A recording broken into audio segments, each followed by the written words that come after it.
पूरे बोस हाउस में शांति थी, सभी अपने अपने काम में व्यस्त थे। तभी अचानक दरवाजे पर जोर जोर से दस्तक होती है। नौकर दरवाजा खोलता है और सामने खड़ा होता है पराशर, आंखों में आग, हाथ में एक पुराना झोला, चेहरे पर गुस्से की तीखी लकीरें। वो बिना रुके अंदर चला आता है और तेज आवाज में कहता है, कहाँ है अनिरुद्ध बोस? उसे बुलाओ, उस आदमी को बुलाओ जिसे अपने ही खून की कोई कद्र नहीं। सब लोग एक दूसरे की तरफ देखने लगते हैं। अर्शी घबरा जाती है। अनिरुद्ध बाहर आता है, सामने खड़े पराशर को देखकर आंखें फैल जाती है। आप? पराशर गुस्से में कहता है, हाँ मैं। और आज मैं सबके सामने वो सच लेकर आया हूँ जिसे तुम सब ने सालों से छुपा रखा था।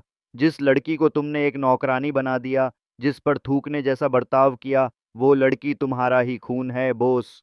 पूरा परिवार सन्न रह जाता है। अर्शी चिल्ला उठती है, ये क्या बेहूदगी है? आप कौन होते हैं हमारे परिवार में दखल देने वाले? पराशर शांत लेकिन तीखे स्वर में बोलता है, मैं हूं उस नूतन का साथी जिसे तुम सबने भुला दिया था। और मैं हूं उस झनक का संरक्षक जिसे तुम सबने नौकरानी समझकर अपने घर में बसा रखा है। अनिरुद्ध जड़ बनकर खड़ा रह जाता है। तभी झनक आगे आती है, आंखों में आंसू लिए, और बोलती है, हाँ मैं ही हूँ नूतन की बेटी, और अनिरुद्ध तुम ही हो मेरे पिता। मून पीछे हट जाती है। अर्जी का चेहरा गुस्से से लाल हो जाता है। ऋषि शर्म से आंखें झुका लेता है। अर्शी कहती है, तो तू हराम की औलाद है। मैं सोचती थी तुझ में इतना एटीट्यूड कहाँ से आया। अब समझ आया, तू तो नूतन की गलती है। अनिरुद्ध गुस्से में दहाड़ता है, बस अर्शी, अगर आज के बाद एक और शब्द कहा ना तो इस घर में तुम्हारी कोई जगह नहीं होगी। पराशर उग्र होकर बोलता है, और तू ऋषि, तू तो मर्द कहलाने के लायक भी नहीं निकला। शादी करके जिम्मेदारी नहीं निभाई, सिर्फ काम के बहाने मेरी बेटी को इस घर में लाकर सबके सामने उसे झूठा बना दिया। ऋषि टूटे हुए स्वर में कहता है, मैं झनक से प्यार करता हूँ लेकिन मैं मजबूर था। तभी मून गुस्से से बोल पड़ती है, तो मैं क्या थी? तुम दोनों ने मुझे धोखा दिया। जनक आंसुओं से भीगी आंखों से ऋषि की तरफ देखती है।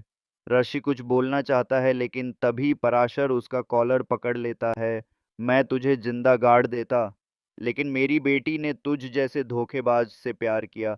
यही उसकी सबसे बड़ी भूल थी।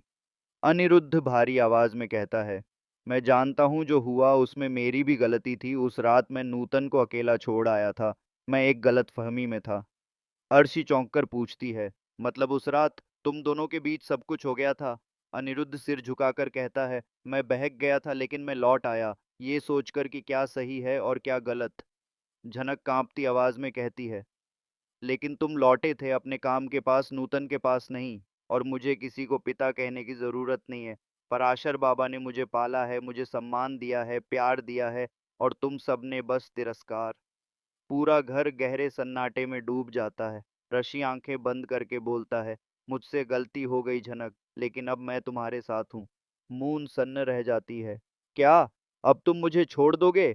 मैं तुम्हारी पत्नी हूँ। झनक उसकी आंखों में आंखें डालकर कहती है, मैं हूँ ऋषि की असली पत्नी। तुम्हारा रिश्ता झूठ पर बना है, और सच्चाई ये है कि ऋषि कभी तुम्हारा था ही नहीं। पूरे बोस हाउस का माहौल गर्मा जाता है। अनिरुद्ध स्तब्ध खड़ा है। अर्शी का चेहरा क्रोध से तमतमा रहा है। मून फूट फूट कर रो रही है। और तभी पर्दा धीरे धीरे काला हो जाता है। बस एक सवाल तैरता रह जाता है, क्या झनक इस घर को छोड़ देगी या अपना हक लेकर रहेगी? जी हाँ दोस्तों,